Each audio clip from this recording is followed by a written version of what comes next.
Hi besties et bienvenue dans un nouvel épisode. Aujourd'hui, je vais vous partager comment j'ai réussi à hacker mon cerveau. Et non, reste bien jusqu'à la fin de ce podcast parce que c'est basé sur des faits scientifiques qui vont, je pense, réellement pouvoir t'aider. Et ce qui m'a permis de réellement changer ma vie et hacker mon cerveau, c'est la visualisation. C'est-à-dire, pour ceux qui ne savent pas forcément ce que c'est, s'imaginer dans une situation, celle que l'on a envie de réussir, par exemple passer un examen, vivre une relation amoureuse magnifique, etc. S'imaginer vivre cette situation, s'imaginer la réussir, s'imaginer se sentir épanoui, etc. Et en fait, de cette manière-là, faire croire à notre cerveau que l'on est en train de vivre cette situation. C'est un peu, tu sais, comme on dit, faut arrêter de jouer aux jeux vidéo parce que notre cerveau a l'impression que c'est la réalité et donc ça peut rendre les personnes violentes, etc. En fait, c'est la même chose qu'on fait ici, mais juste on l'utilise à des fins positives pour pouvoir réaliser nos rêves, etc. Et pourquoi la visualisation est importante? Parce qu'elle va jouer sur ton système d'activation réticulaire. Le système d'activation réticulaire, c'est un réseau de neurones dans ton cerveau qui va servir de filtre. En fait, ton cerveau, il peut pas emmagasiner toutes les informations qu'il a autour de lui, avec que ce soit par exemple si tu regardes ton fil Instagram, entre la photo de l'un, la photo de l'autre, la pub, etc. S'il emmagasinait toutes ces informations-là, eh bien tout simplement ce serait beaucoup trop pour lui. Et donc, il exploserait littéralement. Donc en fait, on va avoir le système d'activation réticulaire qui va filtrer les informations. Elle va filtrer les informations de sorte que elle va prendre les informations avec lesquelles elle est en accord. Donc, c'est là que c'est important, en fait, de savoir comment est construit ce filtre et d'où est-ce qu'il vient. Et c'est tout simplement de toi, de ton enfance, de tes expériences, de ton passé et des personnes autour de toi. Et donc, forcément, si tu as eu certaines expériences dans ta vie qui t'ont confirmé certaines choses. Par exemple, tu as eu 2 relations amoureuses qui n'étaient pas saines, etc. Et donc, tu vas avoir un filtre en te disant, peut-être tous les hommes sont pourris, toutes les femmes sont pourries, peu importe. Et donc, ton filtre, il va faire en sorte toute la journée de te confirmer ce en quoi il croit, ce avec quoi il est d'accord, c'est-à-dire que tous les hommes ou toutes les femmes sont pourris. Et pareil, si par exemple tu as perdu beaucoup d'argent parce que tu avais mal géré ton argent et que tu es peut-être convaincu que tu ne sais pas gérer ton argent, eh bien ton cerveau va continuellement trouver dans la journée des preuves comme quoi il n'arrive pas à gérer son argent. Et donc c'est là où ça peut carrément impacter ta vie parce qu'en fait tu vas bloquer plein de choses autour de toi, plein d'informations qui pourraient être positives et qui pourraient venir t'aider à évoluer, etc. Parce que peut-être tu n'es pas forcément en accord, tu n'y crois pas forcément, etc. pour l'instant. Et tu vas surtout chercher des preuves qui confirment les expériences passées que tu as pu avoir. Donc, il est important de travailler sur ce filtre, sur ton système d'activation réticulaire, pour que tu aies un filtre positif qui soit en adéquation avec ce que tu as envie de créer, avec tes objectifs, etc. Pour que justement, il cherche toutes les preuves, toutes les informations pour que tu puisses réaliser ces objectifs. Et donc, le meilleur moyen pour pouvoir changer ce filtre, c'est en faisant des visualisations. Parce que comme je te disais au début de cet épisode, ton cerveau ne fait pas la différence entre la réalité et l'imaginaire. Donc, il va avoir l'impression de vivre la situation que tu vas visualiser comme si il la vivait vraiment.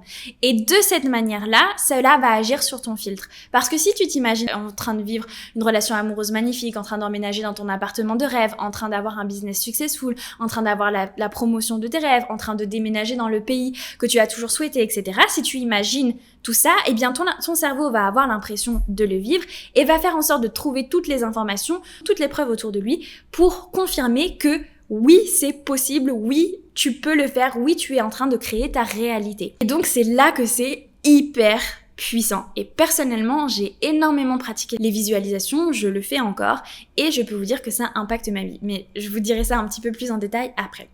Donc dans les études qui ont été faites, elles prouvent déjà qu'en pratiquant la visualisation pendant 30 à 60 jours, cela va même améliorer tes compétences dans ce que tu es en train de visualiser. Par exemple, j'en sais rien, une tâche, tes compétences en maths, tes compétences dans tes relations amoureuses, etc. Ça va améliorer littéralement tes compétences parce que c'est comme si ton cerveau s'entraînait à vivre cette situation et donc s'améliorer dans cette situation. Donc déjà, c'est assez dingue d'imaginer ça. Et pour que ça marche réellement, dans les études, ils ont expliqué exactement comment il faut faire. Donc, il faut fermer les yeux, déjà la première chose, être à l'intérieur de toi, et t'imaginer dans la situation que tu as envie de vivre, que tu as envie de réaliser. Je disais, emménager dans ta maison de rêve, déménager, rencontrer l'amour de ta vie, etc. Tu t'imagines dans cette situation, et tu t'imagines la vivre, qu'est-ce qui se passe, qu'est-ce qu'il y a autour de toi, comment ça se passe, tu passes un examen, comment ça se passe, comment tu le réussis, comment tu réponds à la question. Et tu t'imagines aussi comment est-ce que tu te sens. Il faut lier les émotions pour vraiment que ton cerveau ait l'impression de vivre cette situation. Donc, tu vas lier les émotions, c'est-à-dire est-ce que tu ressens de la joie, est-ce que tu es rempli d'amour, de gratitude, est-ce que tu te sens épanoui, est-ce que tu te sens joyeux. Voilà, vraiment, comment est-ce que tu te sens à l'intérieur de toi? Est-ce que, j'en sais rien, peut-être tu as chaud, tu danses, tu bouges, tu es hyper dynamique, etc. Vraiment lier les émotions et le ressenti pour que véritablement ton cerveau ait l'impression de le vivre. Et c'est là que ça va commencer à agir sur ton filtre. En imaginant ce que tu as envie d'atteindre, tu vas agir directement sur ton filtre et donc tu vas réussir à atteindre ce que tu as envie d'atteindre au fur et à mesure du temps. Alors, je te dis pas que c'est du jour au lendemain que tout va se transformer, mais ce que je te dis ici, c'est que au lieu que ton filtre, il aille chercher toutes les preuves, toutes les informations qui te confirment que tu n'arrives pas à faire ci, tu n'arrives pas à faire ça, tu n'arrives pas à aller ici. Au lieu que ton filtre, il cherche constamment tout ça pour te prouver que oui, effectivement, c'est la pire des vies, oui, effectivement, t'arrives pas à trouver la bonne personne, etc. Là, il va aller chercher toutes les preuves pour ah mais en fait j'ai rencontré un homme formidable, ah mais en fait mon business il fonctionne super bien, ah mais en fait je suis capable d'avoir une promotion, d'évoluer professionnellement, etc. Et donc tu vas réellement avoir un impact dans ta vie.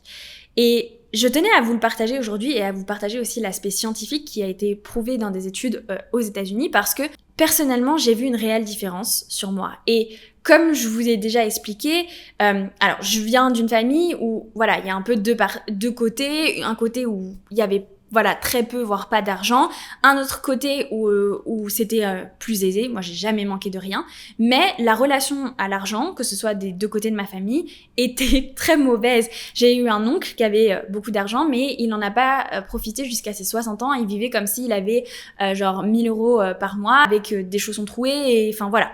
Donc il a fallu que je travaille réellement ma relation à l'argent, mes filtres sur moi, ma réalisation personnelle, ce que je pouvais accomplir, ce que j'avais envie de vivre, que ce soit même dans ma relation amoureuse, dans mon quotidien, etc.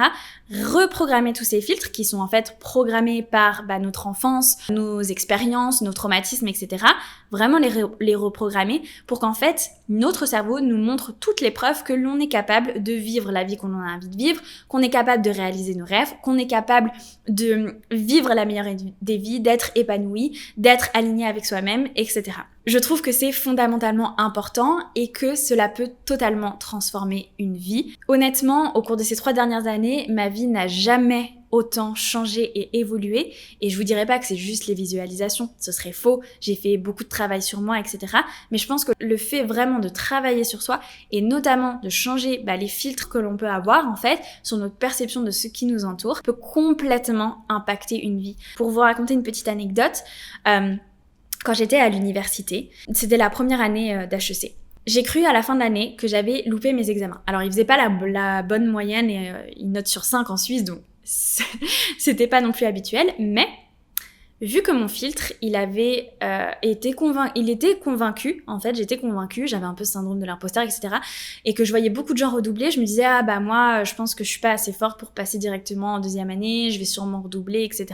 Et donc, j'ai été convaincue d'avoir lu que je n'avais pas réussi les examens, alors qu'en réalité, je les avais réussis et c'est 2 mois plus tard en discutant avec des amis qu'ils m'ont dit mais si Rachel en fait tu l'as réussi. Donc après j'ai fait un gros travail sur moi parce que il a fallu vraiment que j'arrive à reprendre confiance en moi sur cet aspect-là de ma vie. J'étais pas là par coup de chance etc. J'étais là parce que j'avais les compétences, parce que j'étais douée et après tout s'est très bien passé. Mais bref, ce que je veux te dire par là c'est que en fait un filtre peut complètement impacter ta vie si tu es convaincu de certaines choses, convaincu que tu n'es pas capable d'être heureux ou heureuse, convaincu que tu n'es pas capable de vivre une merveilleuse relation amoureuse, convaincu que tu n'es pas capable de devenir riche, etc. Si tu es convaincu que tout ça, malheureusement, ça deviendra ta réalité parce que ton cerveau, il aura envie en fait de trouver toutes les informations qui te confirment ça. Mais moi, je veux que tu aies la meilleure des vies, donc il faut changer ce filtre-là pour justement qu'il te confirme que tu peux vivre la meilleure des vies et qu'il y a énormément d'opportunités autour de toi. Voilà, c'est tout pour cet épisode. J'espère qu'il vous aura plu et qu'il vous aura apporté. Il était un petit peu différent d'habitude. N'hésite pas à le partager à une personne que ça pourrait aider et aussi à mettre un petit 5 étoiles sur l'application de podcast que tu utilises. Ça aide énormément le podcast à être mieux référencé. Je te remercie d'avoir écouté le podcast jusqu'au bout et on se dit à jeudi sur ma chaîne YouTube pour une nouvelle vidéo. Ciao!